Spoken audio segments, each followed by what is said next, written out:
Welcome to another inspiring episode of the Elite Expert Insider Podcast. Hosts Melanie Johnson and Jenn Foster are the owners of Elite Online Publishing. They're both Wall Street Journal, USA Today best-selling authors. We're really glad you're here because this podcast was designed for you. Meet industry experts that share their secrets and strategies. Get successful results for your business in money, relationships, health, and your life. Each episode is going to inspire you to take action towards reaching your greatness. Hey everyone, I'm here, Melanie Johnson, along with Jenn Foster. Hi, Jenn. Hey everyone, it's a wonderful day today. It sure is. We have another great podcast for you today. You know, you're always going to be inspired and learn when you're here. Make sure you subscribe to the podcast and share it with your friends. So speaking of podcast and podcasting, so many of you have asked us, well, how do I start a podcast? How do I get my podcast known? Why should I podcast? How do I get interviewed? How should I interview people? Well, we're going to dive into some of those questions today. We have an expert here with us, Jeremy Slate, who knows the answers to all of your podcasting questions. So Jeremy, thanks for being on today. Hey, thank you so much for having me today, Melanie and Jenn. I'm really excited to hang out with you guys, and I hope we can provide a lot of value today. Yeah, and you are the expert at commanding your brand. So tell us a little bit about that, how you got started. Yeah, so surprisingly enough, I have no idea how I ended up in this world, honestly, because my undergrad degree is in religion and I have a master's in ancient history. Right out of school, I actually ended up teaching high school for a couple of years, and I was not ready for that at all. Sticking in a room with 40 kids. When I went to high school, there were barely flip phones. So I was not ready for this whole smartphone world and to be a teacher. It was crazy. So I did that for about 2 years. And then in 2012, my mom ended up having a really bad stroke. And it made me kind of look at a lot of things I was doing, reevaluate, and just say, is this really what I want to do with my life? I'm not really happy doing what I'm doing. Do I really want to do this for another 40 years? And I ended up seeing a network marketing presentation a year later in 2013.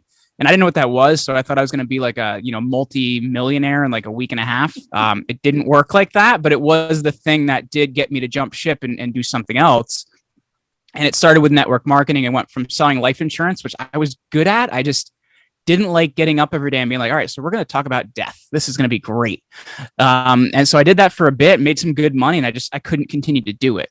So I was going to private label and sell products on Amazon, but I left my promo code on my listing and I lost all 250 of my products for less than cost. So I was out of business first day I launched.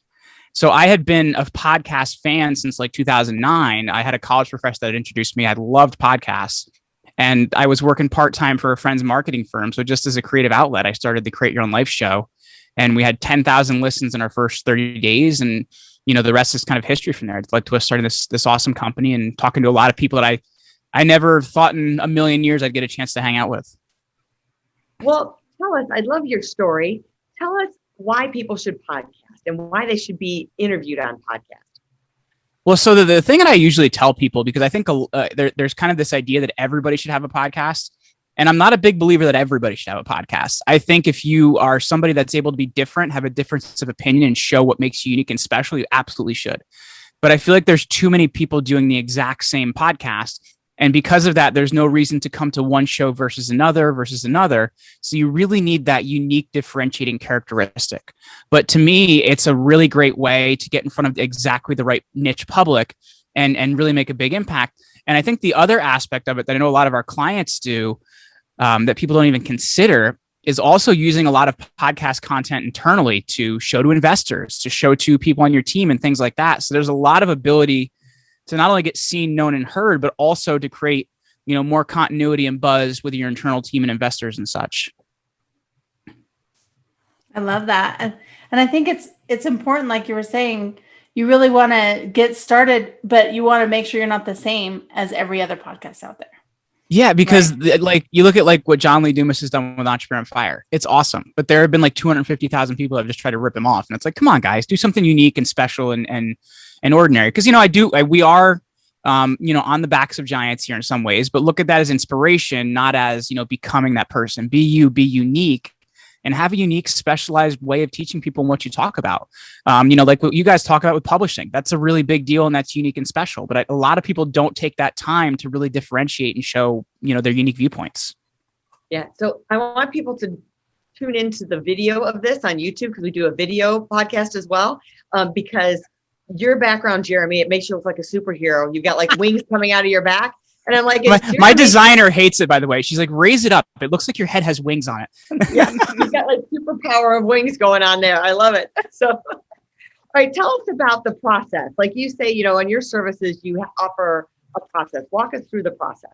Yeah, so we really help people with becoming guests on the right podcast, because I find that, especially when you're launching a book or launching a product or just general awareness, really using the PR aspects of podcasting is brilliant. I think too many people try to classify it as a marketing action, but when done correctly, it really is a public relations action. So really what we're doing is we figure out first and foremost, like, what's the outcome somebody wants? And often you find that people want attention, but they actually don't know what they want to do with that attention. So actually really developing an outcome, like, is this about selling more books? Is this about growing your brand? Is this about internal PR, whatever it may be? So really getting that down first, and then finding out who somebody wants to get in front of, because there's very unique and special types of audiences in podcasts. There's over like 2.1 million shows out there. So you really need to figure out exactly who your people are, because if you try to go broad and try to say, okay, well, my business services everybody, that's not a great way to really run a PR campaign, because you're not going to make an impact. So you got to figure out exactly who you're talking to and what you're talking to them about. After that, what we really do is take people through a process that we call story, message, and call to action. And it's every interview breaks down into that in some way, shape, or form. Some are going to be a little bit different, and some are going to have you do it in a different way. But your personal story creates trust, shows people you're human, and then gives you permission to teach, which is what your message is. So it's exactly what you want people to learn so they can walk away and do something. I find too often people approach interviews, whether it's on a podcast or in different places, and they're just not willing to tell you everything. And because they have this idea of scarcity, and if people find out, it's just going to be over and I won't have a business. And if your business is built on that, you need a lot more help than I can tell you. So it's really about being willing to share and educate and have people walk away with a ton of value. And then at your call to action, you give people one place to go at the end. What is the single place people should go to connect with you? And we usually find that when you send people to that place, it should be some sort of a tool that helps them apply the message you taught, because then they get a win with you, and they either refer you business or become a fan, or they may actually come back around and say, you know what? I trust these guys. I want to work with them because, I learned this in a podcast. I had a win with them. So it's really about having a long-term mindset with a lot of interviews that you're doing. I love that. And that what you were saying about being authentic, like having that authenticity and being able to tell your story in a way that resonates with others, but is still authentic to you and not like sugarcoating it. Right. Yeah. And I tell people as well, like every story has lenses. And I guess the easy way to explain this, right? Like, let's say you go on a fitness podcast. They're going to want to know different aspects of your story than, like a marketing podcast or an author's podcast. So like, yes, you want to get your story and how to tell it down, but you need to be agile in that and able to show it through different lenses to show people different parts of you so that it actually impacts with that audience. But I find far too often people aren't looking at it like that.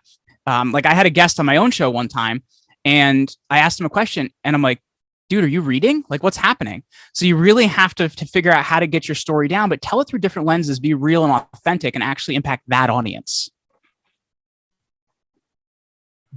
You're muted, Melanie. So we were just reading a book called Big Ticket Clients, and it was talking about having those different stories, like the story you tell to get a referral, the story you tell someone who's a stranger versus someone who has been referred to you, are different stories to bring them in and to illustrate different parts and packages of your business. It's the same thing with the podcast.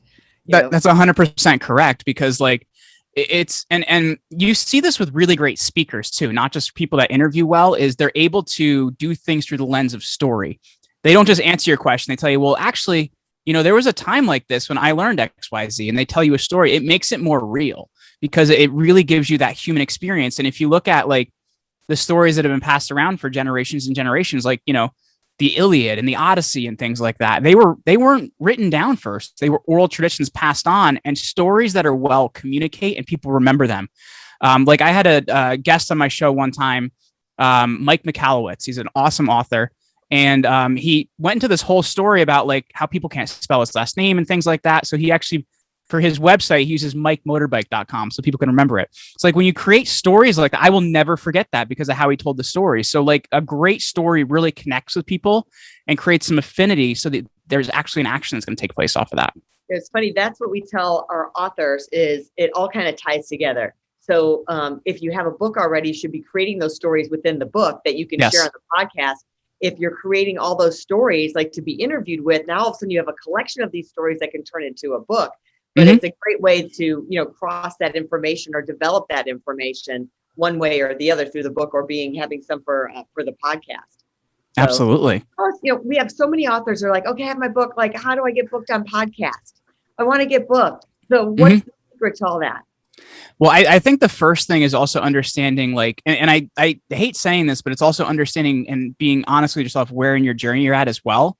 Because based on how much experience you have, how much credibility you have, there are like different levels of podcasts you could book on. That's just how it is. So like, honestly, like you have to understand that up front. So like, that's like if somebody comes to us and they want, a really big show, but they're not there yet, we talk about the type of campaign we have to run to set them up.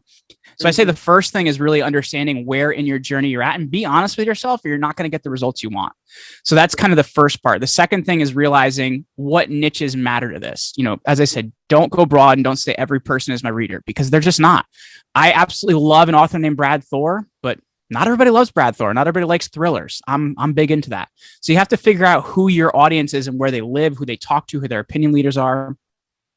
And then if you're newer in your journey, you have to understand that the shows you're going to approach early on are probably going to have less than 20 episodes because if they've made it past 20 and haven't done something called pod fading, for the most part, they have a better chance of lasting, not a 100% chance of lasting, but a better chance of lasting. And they're also hungrier for interviews as well as like a lower review number. If they have less than 50 reviews, they're also going to be more interested in getting you. So like if you don't have a ton of media and a ton of press, that's good. But I would tell a lot of people even step it back a little further. And let's not even look at podcasts yet. I tell people there's something called the small pond strategy. And that means that you're a big fish in a small pond somewhere because everybody tries to jump to big media, but you need to look at your local community and publications and things like that. So I have people actually make a spreadsheet of all the local publications in their area and how they can approach them and write press releases to get featured in them. Because I know we have a local newspaper that comes here to every house in my county and the county next to it on a Thursday. If you write a press release and send it in by Tuesday, literally nothing happens here. So it will run on that Thursday and also print in their online version. So you want to figure out where there's more places like that you can get some early basic press so that when you approach other media, meaning podcasts, especially, even smaller ones, you look more credible and people can see you've done some stuff. Now, if you're further along in your journey, you're going to have an easier time approaching bigger shows. But you also need to know the gatekeepers. Like, is the host the person I talk to? Do they have an assistant? Do they have a producer? Because a lot of bigger shows have a producer. So that's even a different game. So it's understanding who is the person you're going to get in front of and what are you going to talk about. And I find too often when people approach, they approach from the perspective of what they want or what I want. And you have to look at, how you're going to serve the audience. Like, because when you and I first jumped on today, I said, hey, I'm here about serving your people. You have to show up that way. And even in how you pitch, it should be about the purpose of what you're doing, the impact you want to make. And sure, you can talk about the book you have, but don't say like I had somebody say to me once, so I'd love to do this interview so your audience buys my book. I'm like, okay. So like, that's not really how you should approach it. It should be about the value for that audience. And also realize like the first 50 words of any pitch are the most important because that's what's going to get people to read the rest of it. Because I don't know about you, but when I get a long email, I'm kind of like, ooh, I'm not reading that. So you need to really realize the first 50 words of that pitch that talk about purpose, what you've achieved and what you've done in some of your media is vital. I love that you said go to local first, because I think with the World Wide Web, people like just forget all about everyone around them, like their neighborhood and their city and their town, right? Or even it's super attainable as well. It's super attainable as well because it's just low competition. And just given the way things work now, most physical publications have a basic online version that goes to Google News. So you're going to get, not a ton of pickup, but you're going to get a little bit of credibility, and anybody can do that, really. Yeah. So how would you go about like after that? Like you said there's so many hundreds and millions, I don't know how many podcasts are out there. How do you, after you've defined your niche, how do you go about asking them? Is it hiring a service like yours to help book podcasts, or is it just reaching out to them? Like, what's the best way to get on the podcast you want to be on? Well, I tell people first, it's also understanding like what your budget is as well. Because if you have low budget, like it just may not be a good idea to hire a service like us. Because like you want money to go to other things to make the campaign successful. Now, if you have budget, you're definitely going to want to hire a company like us to manage that for you, just because it's going to take a lot of pressure off you. So I would say the first thing is understanding your budget. You know, like we turn people away that may want to work with us, but we know they don't have the budget and I want to see them succeed. So that is really important as the first part. The second part is realizing, like, can you manage this yourself? Like, do you need to get an assistant to help you? Do you need to get somebody to help you, with sending out emails and things like that? But I found email to be very successful. I've also found Instagram messages to be very successful. So if you can get somebody to help you with that and, really get that out there, you're going to have a ton of success. But also realize if you're launching a book, the key to making that successful is enlarging the number of shows you're doing and compressing the timeline. So if you can do a lot of shows in a quicker period of time, it kind of hits this critical mass, and that's where you're going to see more success. So it's also understanding that as well, not just, okay, I'm going to do a show here, wait a few months, do a show there. It really needs to be a campaign that's compressed with a large number of shows within it. Right. We just interviewed a gal last week about her new book, Exit Rich, with Sharon Lechter. And she's like, oh yeah, right after this, I'm jumping on Laurel Langmeyer's podcast. So she she was totally lined up back to back to back because her book comes out June 22nd. So she's like, I got to have this right away, And you have to be willing to do that too, by the way, because some people will say, oh, I just don't want to do all these shows back to back. But you have to understand, if you want the result of a lot of attention, you have to compress the timeline or it's just not worth it. It's just like a media tour like they do for movies. All of a sudden you see some star, he's everywhere because his movie's coming out. It's the same type of thing. Okay, so and I was bummed because I was late to the game on Matthew McConaughey's media tour he's been doing. So I had talked to his publicist and she's like, oh, well, when he does his next thing, like, oh man, I was already too late. So you definitely have to be on time with some of those media tours. Yeah. So how do you monetize, whether you're a guest or whether you have a podcast? What are some of the secrets to monetizing it? So first and foremost, it's realizing where in your business model your podcast sits, because I find far too often people think the podcast is a thing and we're just going to get, 100 million downloads and we're going to Joe Rogan this thing and we're going to make a whole bunch of ads off it. And it's for 99% of people, that's just not the way it is. Mm-hmm. So for me, it was a lot of affiliate offers early on. My favorite one is Audible. They pay you like $15 to just give away a free book, which is awesome. So I always tell my audience what I'm reading. So affiliate offers early on were great. Then as the numbers grew and we had a decent, CPM or, that's the ad rate they pay you per 1,000 downloads, we started looking more at advertising. But for me, really, the podcast creates trust and media attention for everything else we're doing at Command Your Brand. So that to me, the place your podcast should sit is networking, so you meet cool people, but also at the same time creates attention for everything else you're doing. And that's the proper way it sits. It's to use it as the media vehicle for what you're doing, not just say, okay, this is the ad engine, we're going to turn it on, because you're going to be sadly disappointed in most people. Yeah. So much great content. I feel like we could talk to you forever because you have so much great content. Where can people go to find more information about you, more information about your company, and if they want to get booked on podcasts? Absolutely. Well, I really appreciate you ladies having me today. This is a lot of fun. And for people listening, we talked a lot about getting featured on podcasts, talk a lot about where your podcast should sit and what you're doing. So I put together a really great resource for them so they don't, run into a wall like I did the number of times when I first got started. And that's called the 7 Reasons You're Not Getting Featured on Your Favorite Podcasts. And that's over at commandyourbrand.com/7 reasons. And the word 7 or the number 7 will work for that. So they can go grab that free resource. Awesome. That is great. Thanks so much, Jeremy, for coming by today. We really appreciate it. Tons Absolutely. Of good content on podcasting. So make sure that you subscribe to our podcast and share it with our friends. And of course, if you're looking to publish a book and make it a #1 bestseller, we guarantee that. Just go over to our submission form and we'll see if you're a good fit for us. We'll see you next time. Thanks. Bye. Hey, are you looking to increase your revenue, build credibility, and elevate your brand? This podcast is brought to you by Elite Online Publishing, an innovative publishing and full spectrum marketing company. They will publish and market your book to make it a #1 bestseller. Becoming an author is the best way to market your business. So contact them at eliteonlinepublishing.com today. All of their authors become #1 bestsellers.